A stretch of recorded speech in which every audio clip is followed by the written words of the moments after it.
So this is our third video in our series on how to put together a SolidWorks drawing. So in our first video we talked about how to insert a part and put in dimensions, clean up the dimensions, put in view titles and stuff like that. Second video we showed you how to make modifications to the standard SolidWorks toolbar that SolidWorks gives you, and how to make modifications in there and make those connections between the part and the sheet that might be associated with that, and how we can populate the information in our title block by using those property values. And in this one we're going to go ahead and insert more parts in here, one more part, actually a part and an assembly. And then we're going to go ahead and go through our view layout here. We're going to go through each one of these here. The three standard views, which we haven't seen. We did the model view, where we're able to put in that front view, right view, top view, isometric view. We'll go over that one more time and show you some more options in here. Then a projected view, just taking a view off of a view that's already existing there. An auxiliary view, I created a modification on the part so we could actually look at that part on end and see what that looks like. So if you think about this, what we're doing again is we're just putting in windows into our drawing, and we're looking at the part from different windows, from different perspectives in a way. So then we have our section view. We're actually going to take a part and put a line through it, which kind of simulates cutting that part. It even gives us saw marks on it. Kind of funny in a way, but then we're going to go ahead and take that view and pull it off to the side and add dimensions to it and stuff like that. Detail view, we're going to draw a little circle around something and blow that up, make it twice as big, and show the detail of that. It's going to be our Saros hinge plate, and the detail we're going to show is going to be the whole wizard hole that we have in there. Here we have our broken out section view, and I believe there's a question on the CSWA that you might want to pay attention to. But what that does allows us to draw with a spline some sort of a geometric shape, kind of a shape on our object, and then we're going to cut through it only up to a certain depth, and we get to see what's behind that. So that definitely has some value there too. And then we have a break view. We're going to take one of our existing views and actually break it and shrink it down. If we're having a space issue and we have a big long dimension on something, like something that's very long, we can always shrink that down. We can put a couple breaks in there and bring that down so it doesn't take up the whole sheet. And I'll show you how to do that too, of course. The crop view. Back to the spline again. We're going to go ahead and take a spline and actually create kind of enclosed geometry around one of our existing views, and then we're going to crop everything else that's around that out so we could just see what's inside of that. So it's kind of like a detail view, but a little bit more of a freehand sort of frame that goes around that. Alternate position view. We're going to put in a real quick assembly of our Saros hinge that's kind of loose, and we're going to go ahead and put that assembly in here. It's just going to be two hinges put together. I'm going to show you an alternate position view on that. It's real quick and easy, but kind of need to have an assembly to do that. So let's get started with that. In our next section we're going to start talking about our three standard views.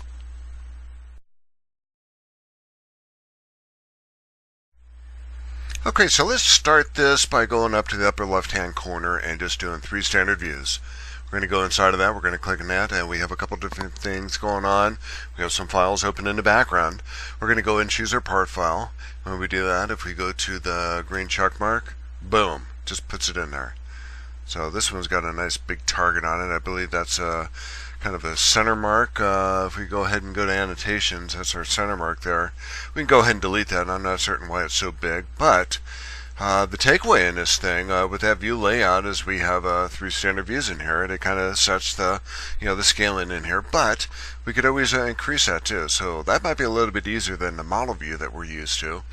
But if we can go back to our sheet number 1 and go to properties, we could actually change the scale back to 1:1. So remember, we're on a 1:1 scale on this. We're going to keep all the other default settings in here. We're going to go ahead and apply the changes. Now this is a dialog box that comes up. Scale annotation position, which means the annotations that we have in here, we can't really get that out of the way. But we have annotations over here with the isometric and the front view, right view, top view.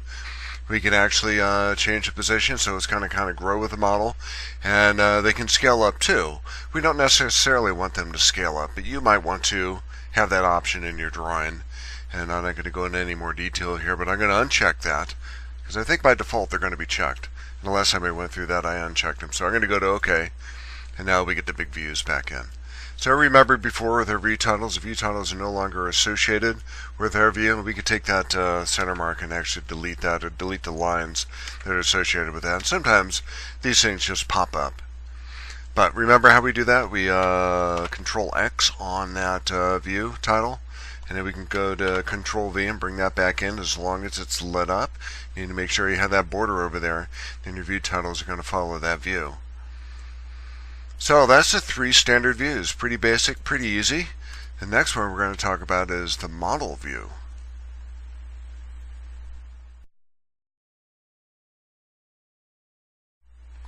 Okay, so the next view is going to be our model view. So that's going to duplicate what we have here. So let's go ahead and erase these. So we're going to go ahead and erase these one at a time. Now we didn't make a connection between that top view and the view itself, between this view title and the view title and the view itself. So I cut that, but this one, if we delete that, view title goes away too. So we're going to go ahead and reproduce that. We're going to bring that back a little bit later. So we have most of our view titles here. So model view, really familiar with that, I'm certain. We're going to stick with the part view, and then we're going to go to this arrow over here. And again, remember that we did this before. Front view, right view, top view, up. There's that center mark again. Wonder what that's all about. But anyways, we can go ahead and delete that. And then we have an isometric view over here. And we have other views over here too. So if you take your cursor and move it over here, now we have, on this side we have our top, front, right isometric. Over here is our top, front, left isometric. Here we got a bottom isometric in here. So top, front, bottom, front, left isometric, and so on and so forth. Then we have our right view over here, and then we have our left view over here. What we don't have the capacity to do is put in that back view. We can't really continue out here and put in a back view. I don't think we can. Is that the back view back there? I don't know. I think that's probably more of the left view. And this one over here is probably more of the right view, so I'm really kind of making a mess of things here. And yeah, we can delete those views too just by doing a selection box around those things. It's going to delete the annotations first, and it will delete the views. So there we go. We're going to go ahead and delete that. And remember the selection box, if it crosses, it's going to select everything inside of that. If you go from the left to the right, if you go from the right to the left, it's a little bit different. So right to the left, actually everything that crosses it gets selected, and you can delete that. Everything from the left to the right, everything that needs to be contained within that selection box will get deleted. So we're going to go ahead and do that. So we're going to go ahead and delete that. Now let's go ahead and take care of our center mark here too. So while we're here, let's go ahead and select in that view. We could actually select a different configuration of that view.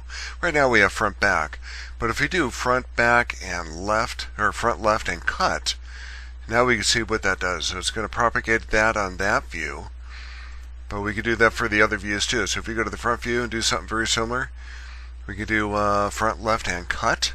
I put a little cut in here so we can put in an auxiliary view, and then we're going to go to the green check mark here. And if we did this from the very beginning, it would have propagated that throughout the whole views, but now we're going to select 2 views here, and it doesn't give us that opportunity. But let's go ahead and select in this one. We're going to go ahead and choose that too. We can link that to parent. There's the option in here. So we're going to go ahead and link this one to the parent and this one too. So by doing that, now we can select a different configuration of that view. Go to the green check mark. Let's do a little bit of cleanup here. And we did not get that back view in there, but the only way to get that back view in here might be to do a projected view. And we're going to cover that here in just a few minutes.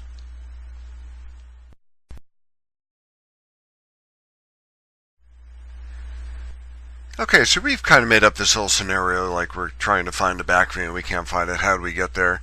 It's not really that serious. There's a couple ways we could do this. One of those is with a projected view, as promised in the last video section. But if we go over here to model view, we could just pick it over here too. So we're going to go ahead and pick the Saros hinge plate. And then we're going to go over here to the blue arrow. And we could actually pick the back view over here and just drop it into place. If we drop it over here, now we have that back view, but you'll notice that we don't really quite have the same model. So this back view is not what you would see back here. So this is the front view, which implies this is the front view of the top view. That's the back view of the top view, if that makes sense. That's the left view of the top view and the right view of the top view if you're looking at it from that direction. If we're looking at the back view back here, we don't see hinges. We don't see the hinge rounds and the cuts. But you got to keep that in mind if you have a model with a lot of configurations. Let's go in and do the right configuration. And we just do the front left cut. Choose that, and now that's going to begin to resemble that back view over here. So remember, that's going to be looking at it from a different perspective. This cut over here is actually on this side. So in a way, you got to think about that being rotated. So if you go to the green check mark, and if you look at this view, let's say we had more paper out here where you want to drop that in place, it's pretty loose. This one over here, this front view drives the top view and the right view over here, and this drives nothing. It's kind of like the isometric view. It's kind of off doing its own thing. But how do we align it? Here's a way of doing that. If you right click on that, go to alignment, and we're going to go ahead and align that horizontal by origin, vertical by origin. If you did a vertical by origin, and if you did that to the front view, it's going to be top or below that. Horizontal by center, by the center of the part, which is probably going to be pretty close to where the origin's going to be, but not quite because of the hinges. And then same thing for align vertical by center and default alignment. I don't know, let's see what happens if we do the default alignment. There is no default alignment here, so we're going to right click on that. We're going to align this horizontal by origin. We're going to go ahead and have it driven by the front view. So that's important to know, that when you are trying to line this up, you're going to drive it, it's going to be driven by the view you pick. So there's two different scenarios here. We could have, and since this front view drives the top and the right view over here in the drawing, if we, one scenario is to have this one drive all these three views, and all these three views are going to adjust themselves to that back view that we just created, or it's going to go the other direction. So what we're doing is we're trying to tell this thing that we're going to have a parent for the alignment on this, and now the parent is going to be the front view. Once you do that, it's got the flexibility, it moves back and forth, and when this moves, that moves too, as well as two other views that are associated with it.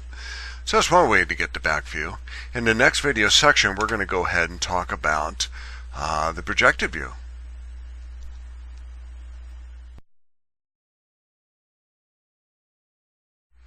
Okay, so another view over here, another view layout option over here is projected view. You can take each one of these views and actually make a projected view off of each one of them. Properties Manager over here is open.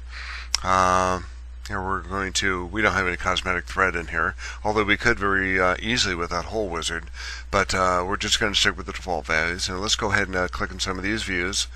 So there's our bottom view there. We could do the left view again. And then we can do the same thing. We can actually escape and then enter.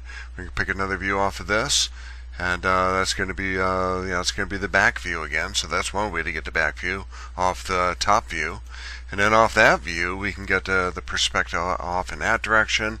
And you got to think about your perspective here too when you do something like that.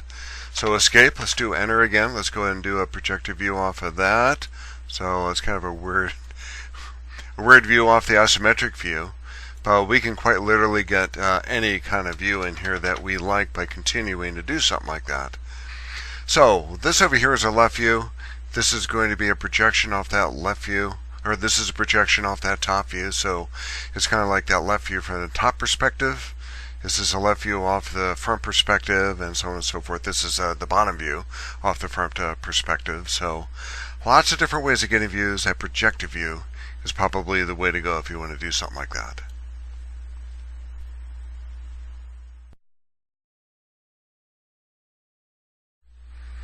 Okay, so the next thing we're going to talk about is our auxiliary view, which is going to be this next button over here. But I don't know, the kids didn't clean up the sandbox and got all their toys in here. Let's go ahead and clean this up a little bit. So let's go up here to our layer toolbar and open that up a little bit and take a look at what we can do. What I like to do is take our sheet notes and let's go ahead and hide that. So all the sheet notes that we had in here, they're going to be gone. And let's go ahead and take all these toys and delete them. So if we do a selection box around all those, notice that the first thing it picks are going to be all the annotations. Kind of brings out all the annotations that we have, which are center marks for all the holes that we put in there. So it's going to delete those first. Then we're going to go ahead and delete all the views that contain all those parts. And we're going to go yes to all. So now we can go back up here to our layer toolbar. We're going to go ahead and show all of our view titles. So all the view titles are not connected with those parts. So we want to make sure we didn't select those. So let's go back to our model view. Let's go ahead and put our views back in. Let's go ahead and choose this part. And when we do that, if we go over here to the blue arrow, we're going to make sure we choose the right configuration, which is going to be front, left, and cut. And then front view, right view, top view, isometric view. Kind of rearrange the furniture a little bit, bring this down a little because the next view we're going to do is an auxiliary view. So if we click on auxiliary view, kind of like a projected view, but it allows us to select geometry on an edge. It allows us to select geometry of a part in order to provide a view. So if you look at the cursor, right next to the cursor is an icon, kind of gives an idea that there might be an edge to that icon. And we're going to go ahead and select on that edge. It automatically gives us an arrow pointing as to what that view is actually looking at, and actually gives us that view. So that's kind of neat. And we can arrange the furniture a little bit in here. We can take this line, which denotes the auxiliary view, and move that in a little bit. It looks very similar to what a section view line might look like. It's got a letter next to it, the letter A. We could change that if we want to do that. We're going to do that a little bit later. And then here's our view. So this one fits inside of the drawing, but this one doesn't. So what do we do? In the previous section, we talked about alignment. We can actually go in here and do something with the alignment here too, and break the alignment. So if we break the alignment, bring that down here, you'll notice that the view title kind of comes with it, and there's no room for it over here where the sandbox is getting full again. Those darn kids. We could take that view and actually shrink that down a little bit. So while we still have the properties manager over here, if we go over here and go to our scale section, right now it's using the parent scale. If we use the sheet scale, which is the same as the parent scale 1:1, it's not going to change anything, but we can go to custom scale and change that to 1:2. We're going to make it half that size. Now you notice, because we chose that our view title over here, which we're going to make modifications to here in a minute, has additional text added to it. It's now going to put in our scale. So now we know that this differs from the sheet scale. And if it does, SolidWorks is going to tell us automatically that it is a smaller scale than all the other drawings in here, than all the other views. So that's actually very convenient. So while we're here, let's go ahead and click on that. Let's make sure we get that underlined. And while the Properties Manager is open over here, we can choose a different layer. We're going to make that sheet notes over here. And because we did that, and if we take that view and move that around, and remember, you move your views by going to that rectangle that defines the envelope of that view. When you move that around, the view title kind of moves with it. And go to the green check mark, and that's our drawing so far.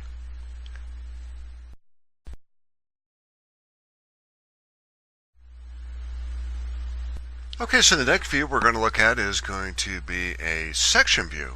So let's go ahead and click on that. Section view gives you the capacity to actually take a part and kind of like virtually cut it, and then take a look at what that part might look like if it got cut. So what the section view starts you out with is going to be a line. You can change the orientation of that line from horizontal to vertical by pressing the tab key. If we take a look at this really close, what it's going to do is it's going to give us at the end point of that line, and depending on the view we're going to be choosing here, at the end point of that line is going to give us a line with an arrow on it, an extra line at 90 degrees with an arrow on it, depending on where we how we orient that. And it's going to have a letter next to it too. So next to that, at the very end of the arrow, is going to be a letter, and we can change that letter too. So a lot of different options over here. We have red over here, which means we need to make a lot of selections over here in our modeling area.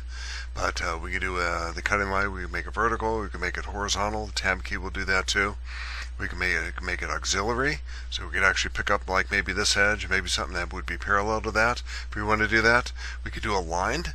We could actually pick like various points in here. We can go between like these 3 points in here. We also have that capacity to do that too once we get into the modeling area and drop this into place.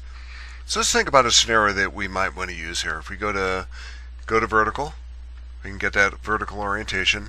Let's say we want to make a cut through these holes and see what those holes look like. We want to make a cut through those holes, but also be able to dimension those holes so very clearly we can show on our drawing here what it takes to actually produce those holes, including various dimensions and offsets and other things.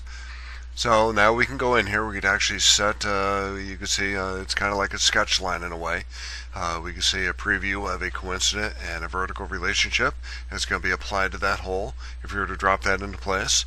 So let's go ahead and do that. Once we drop that into place, still red over here, asking for additional selections.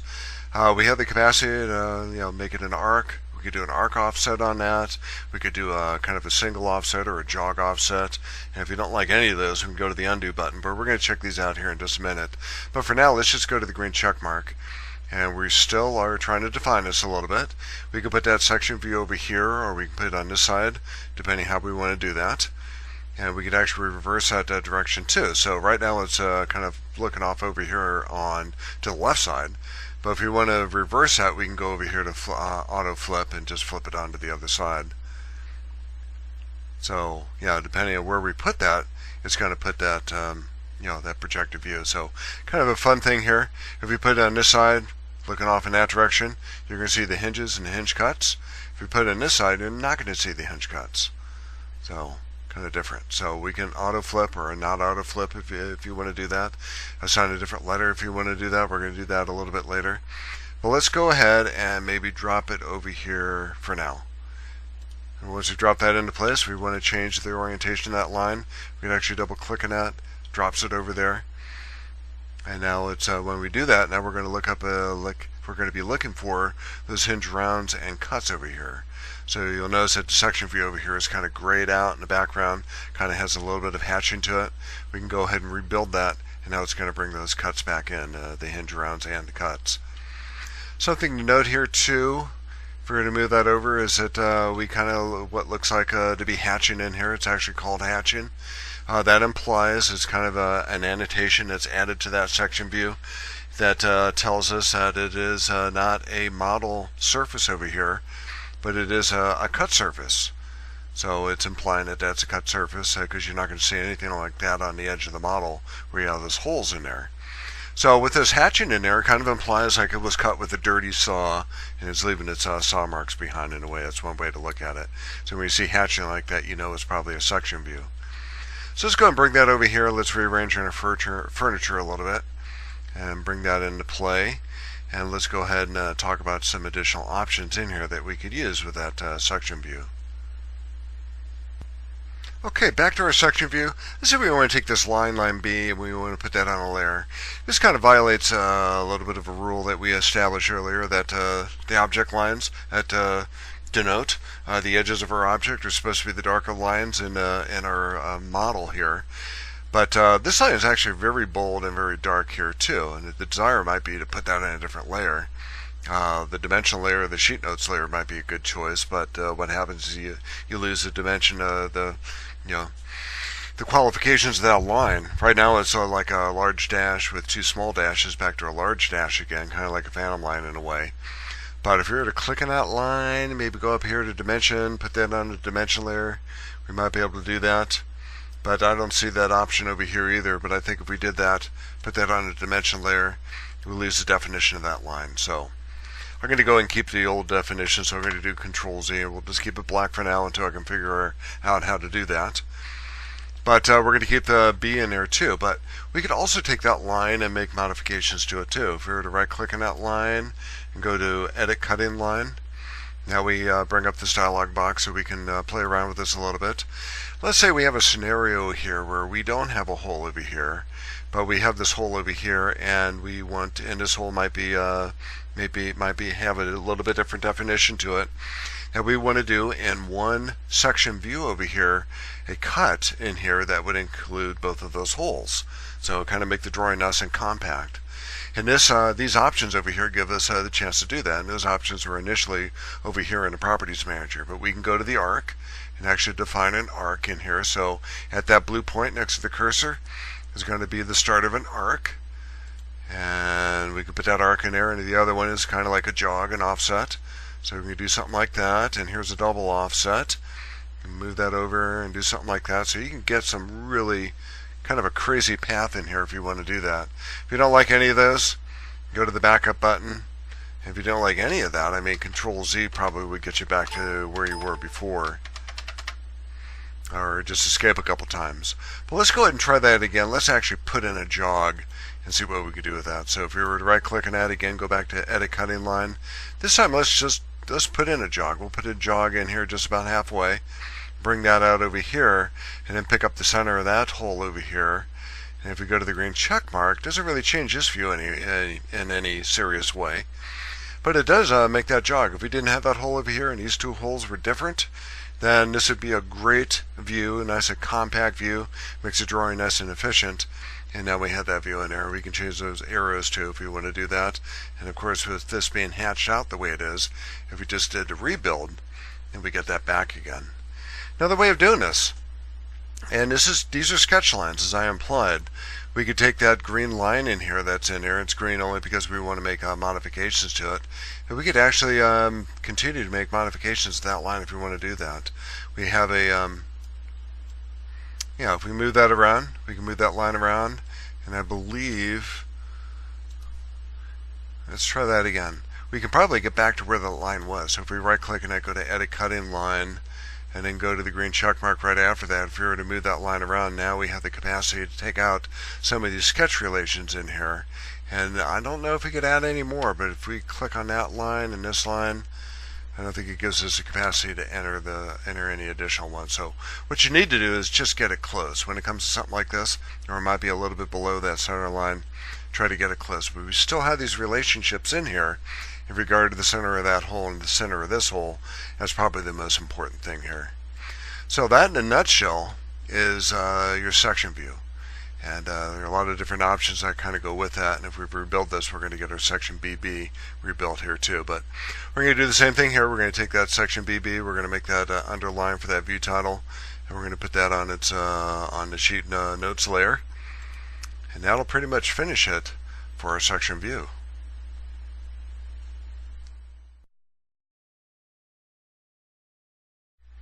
Okay, the next view on our list is called a detail view. Let's say you want to zoom in on something and take a look at it really close. Perhaps you want to take a look at one of these holes. You do a detail view on one of these holes over here. Gives you the capacity to put that whole call out right on top of that hole all by itself in that detail view. It doesn't clutter up the drawing as much. But we can actually take a circle, and what it's going to do is just give us a circle. And you'll notice that when we first dropped that into place, we had a coincident relationship in there to the center of that circle. Just sketch that circle out, probably just enough to pick up a little bit of the elements that are close by to that, like the hinge round and some of the hinge cuts. And then you get this detail in here. And it's going to drop it in there with a different scale. So instead of the scale being the same as the sheet drawing, it kind of thinks that, well, you want a detail here, so we're going to make that twice as big. And so that's what your detail view title is going to look like. It's going to have that scale in there, kind of a 2-to-1 scale. And there's your hole. So it kind of takes what's in over here and it blows it up a little bit. So with this, we could actually put this on a different layer too. So we could take that C in regard to that detail and actually put that on the dimension layer. I kind of like that because it kind of stands out a little bit. You can see where your details or what your sections might be if you actually put that on a different layer. And you have your sheet notes in here too. And your view titles, those are going to be in a different layer. And speaking of such, we can go ahead and double click on this and get this thing corrected and then put that on the appropriate layer. So we can go ahead and sign sheet notes over here, and that kind of defines the sheet view. So over here, just kind of like and it's got a little bit more flexibility than our section line. If we were to right click over here in that circle that defines where that detail view is, we could actually go in here and go to edit sketch. And we have that coincident relationship in here. We can actually take that coincident relationship and get that out of there. But the problem with that is that a lot of times you don't have all the capabilities that you have for sketching, even though it's obviously a sketch. I can't really take the center of that circle and move that. Take the center point of that center mark, do Control Z and get that back where it should be. But probably move that a little bit closer too so we don't ruin that. What we could do instead is just take that circle and delete it. Even though it now it says it's got a coincident relationship in here, we could take that circle and delete it, go back up to sketch, and put a circle in here without that sketch relation in here. And if we do that, now we have the capacity to move that circle around. But as soon as you make that coincident relationship in here, it might get difficult. And can you put in something other than just a circle? Because I think you can. I think you can put in other things in here like an ellipse. Perhaps sketch out an ellipse like we've done before. we'll exaggerate that a little bit. If we go ahead and rebuild that, kind of looks like a circle over here, but over here it's definitely an ellipse.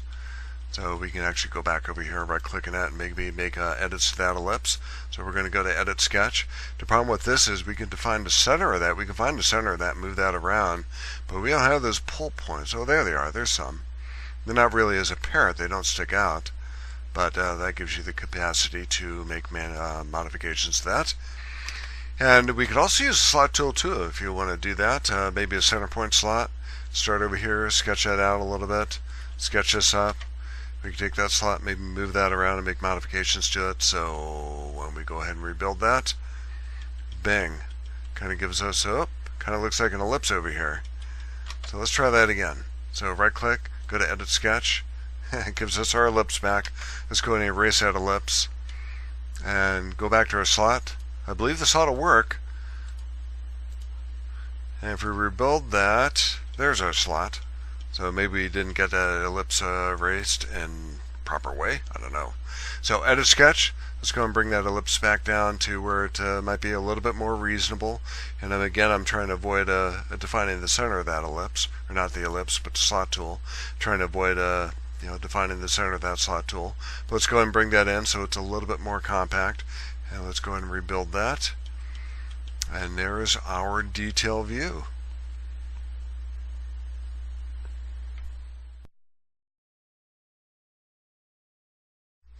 Okay, so the next bit of fun we're going to have over here on the View Layout tab is going to be the Broken Out section. What the Broken Out section allows you to do is sketch a shape in here, and then it's going to break down to a certain depth that you have. So essentially what it's doing is going to put a plane in here, it's going to put a plane, and that's going to be the start plane. And it's going to be at the first intersection that actually finds a solid in here. It's going to stop there, and then from that point you're going to go ahead and extrude it down in a way and make a cut. Doesn't affect the model at all. It's just like embedded inside the sketch. And if you read what it says up here, it says adds a broken out section to an existing view exposing inner details of a model. So let's say you have a complicated model and you have some features down here that may not be apparent behind some surfaces. You could actually break away portions of that and show what's underneath. So what it does is it allows you to initially be able to create some geometric object. Typically it's a spline. So you just go around with a spline, and when you do that, it's going to ask for a depth. So if you think about this, we have a plane that's coming down here to these hinge rounds, and it's like 0.45 inches, so maybe 0.225 would be about halfway. So over here it's implying that you need to select something, but not letting us select anything. This shouldn't be red either, it should be yellow, but it works otherwise. We're going to type in 0.225, and it should be about halfway through there. And if we go to the green check mark, bang, that's what it does. So it kind of cuts it down to that surface. So you can see these hinge round cuts in here where the pin's going to go in for the hinge. It exposes that about halfway. And we can go back in there and actually do some edits there. So if you go to Broken Out section, we can edit the definition over here. Maybe make that a little bit deeper, maybe 0.3. Be a little bit more dramatic. Go to the green check mark. So now it's cutting a little bit further, and now you can see it's actually impacting that hole a little bit. So this view over here is asking to be rebuilt, but it shouldn't affect anything over here. If we go ahead and rebuild that, it doesn't really affect anything. But we could take like maybe the center of that circle over here and drag it over here, kind of like a window. You can see that it really would impact that hole if that was there. So even though it's on that view and that view is being impacted by this feature over here, it's not going to update there unless it's actually impacting that hole there. So that's a section, or that's the breakout section. So we're going to right click on this. We could do some more edits in here. So if we go down here to Edge, Broken Out section, go to Edit Sketch this time. We don't necessarily need a spline. We can take that spline and delete it. We can go up here to Sketch and put in other stuff like maybe a rectangle. We could do that too. And go ahead and rebuild that. Now we have the rectangle in there. We can put in circles, ellipses, hexagon, whatever polygon we want. One thing I found out you can't do is that once you get one of these other enclosed pieces of enclosed geometry, it's hard to go back to the spline. It's not going to let you do that. But it automatically starts you with the spline, figures that you probably want to do something that's a little bit more freeform when you do a breakout section. Because when you put in something like this, it actually looks like it's not really a breakout section, but some sort of geometry associated with the part. So using something square around like that may not be the best choice. But anyways, that's the breakout section.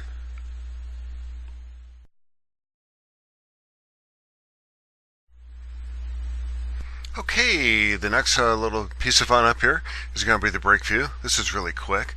What you do is you define a view that you want to break, and we're going to break it good. So let's take let's say we want to do this right view over here. You just go ahead and click that. You'll notice that if you scoot in on this a little bit and take a closer look at it, it's giving us kind of a squiggly line in there. What we're going to do is we're going to put a break between that line. So we're going to do maybe something like that. And if you look over here in regard to the options, we have a couple different options. We go vertical, we can go horizontal. We can define how that break line is going to look. Maybe like something like really jagged.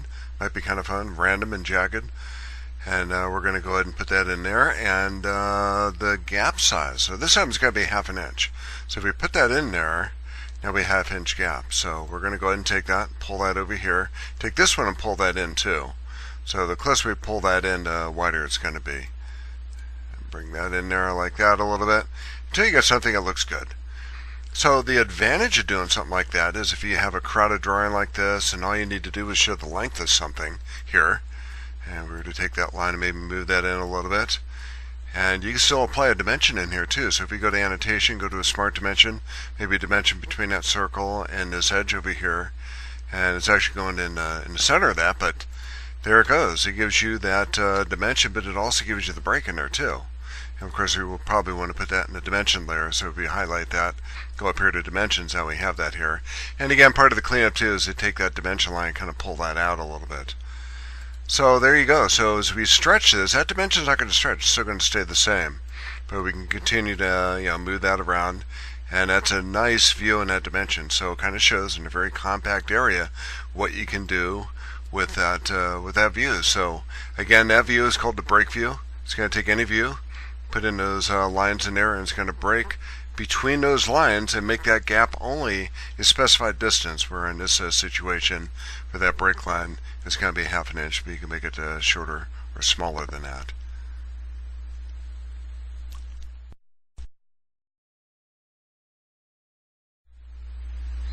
Okay, some more fun. Up here in the View Layout tab on the Command Manager for drawings, let's go to Crop View. Think about the crop view is that we'll discuss it here a little bit of what it tries to do. It's kind of like a detail view, but it gives you an opportunity to kind of freehand draw a spline around what you want to have cropped. And what it's going to do is it's going to save whatever's inside that enclosed geometry, and it's going to exclude everything else on the outside of that. So let's do this. I don't want to lose my whole front view, but what I like to do is kind of focus in maybe on this hole for that hinge that's going to go in on the side. So let's do this. Let's go to the projector view, and let's project this guy off over here, and go to the green check mark, and let's break the alignment. Right click on that, we're going to go to alignment, we're going to break that, we're going to bring this down here, and what I like to do is kind of focus in on this. With that view, let's go ahead and use a custom scale. We're going to make that 2 to 1. Go to the green check mark, maybe pull this out just a little bit, and now let's do our crop view. So you want to make sure that you select the view so it doesn't crop other views in here. And you want to do sketch, so you have to do your sketch stuff first. A little kind of weird that way. So we're going to go up to spline and kind of sketch that out like that. And when you get to the end point of that, it gives you the capacity to, and it looks like I selected 2 views up here, so I'm going to get rid of that spline and go back there. And for this view, I'm going to go ahead and move that out of the way just to be safe, because I noticed it kind of selected them both at the same time. So we don't want to select this down here, have this show, and then have our front view disappear on us. That wouldn't be too good. Yeah, so make sure you select that view. I'm going to exaggerate that a little bit and pick up some of those hinge elements. And when you connect the ends of the spline together, then it automatically creates a tangent relationship in there. So once you do that, let's go ahead and rebuild that so we are out of that sketch. And so our sketch is just sitting there. And let's go ahead and go to the green check mark. Now if we go to the crop view up here, view layout, go to crop view, let's go ahead and select that sketch and enter. I mean, where's the green check mark? Well, it's not there. So this is what we're going to do. We're going to select that sketch first. It's just a different tool, and then go to crop view, and now it crops it. So it's all sketch related. It's all like right here in the screen, and then you finally go to the tool and it just does its thing. You don't even need the properties manager open. So once it's in there, then you can right click on the edge of that sketch, and just like before, crop view, edit the crop, remove the crop. You could edit the crop and go back over here and maybe change the definition of that spline that you have in there. And if you just rebuild it, and there it goes. So that is the crop view.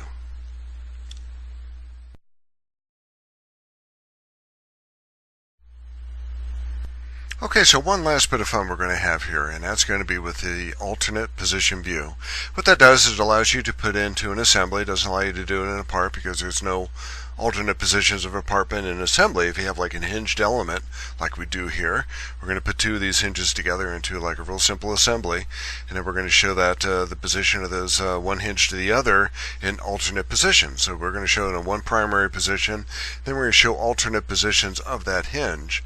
And I'll show you how to put this together. So those people who have assemblies, simple assemblies, or even complex assemblies with a movable part on it, you can show alternate positions of that part in reference to the assembly. So enough said there. Let's go ahead and find some room in here. Maybe we can move some of these items around and actually put this in place over here.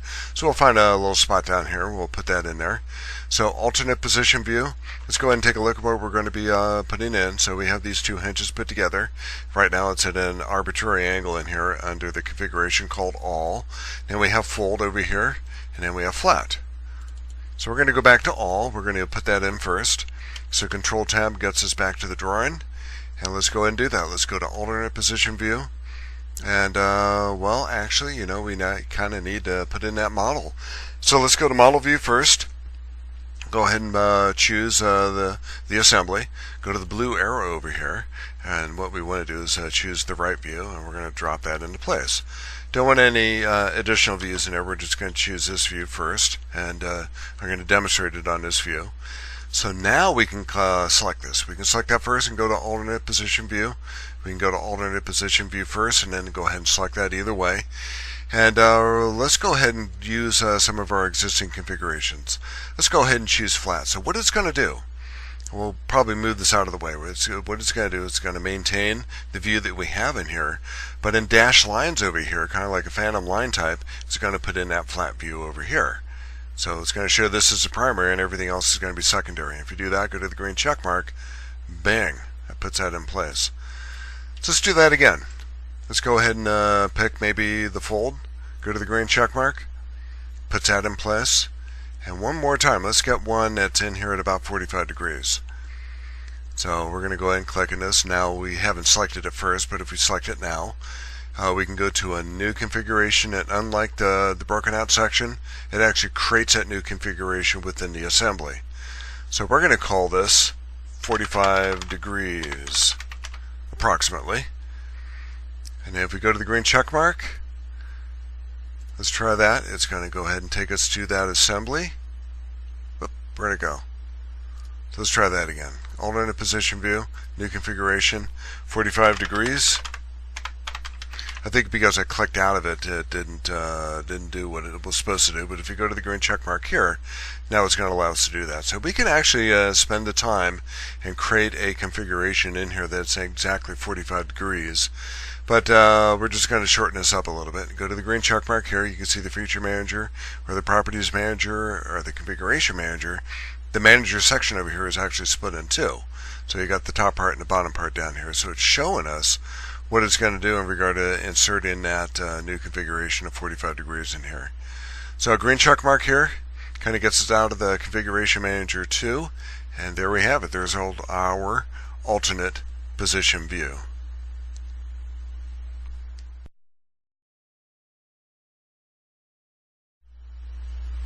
Okay, so there's our various views. Just one busy drawing in here with a lot of different views in here. And I think we have a representation from all these views on the View tab in the Command Manager. So in review, if you remember the standard three views, it just automatically just populated with the simple click of the green check mark. So it gave us the top view, the right view, the top view, or the top view, the front view, top view, and the right view. The model view allows you to start with the front view, then you can scroll out and put in the right view, and then the top view, and another views in there too, including the isometric view, which is not available in the standard three views. And we can do other views out for that too. And then the projected view allows you to take a view of a model and actually project some views on either side of that. So with this top view, we could actually put a view up here in the back, and over here to the left side with the top perspective and other views in here that allow you to put that together. So we actually did this view over here, which would have been, this being the front, that would have been the left view.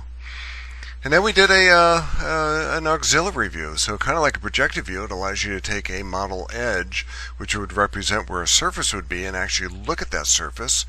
And it gave us that projected view over here too, this auxiliary view, I should say.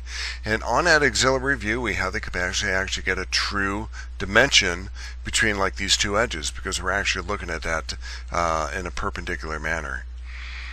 So for an auxiliary view, we did a section view. You can just do a straight section in here, horizontal or vertical. What we did is we took a serpentine path in order to include this hole and that view. And this is what the section view looks like. It's got the hatching in there, which kind of simulates perhaps saw marks. Then we have a detail view. Something gives you an opportunity to actually zoom in on something and actually take a look at the details in that. This detail view is twice as big as that, and it gives you the call out over here for view number C.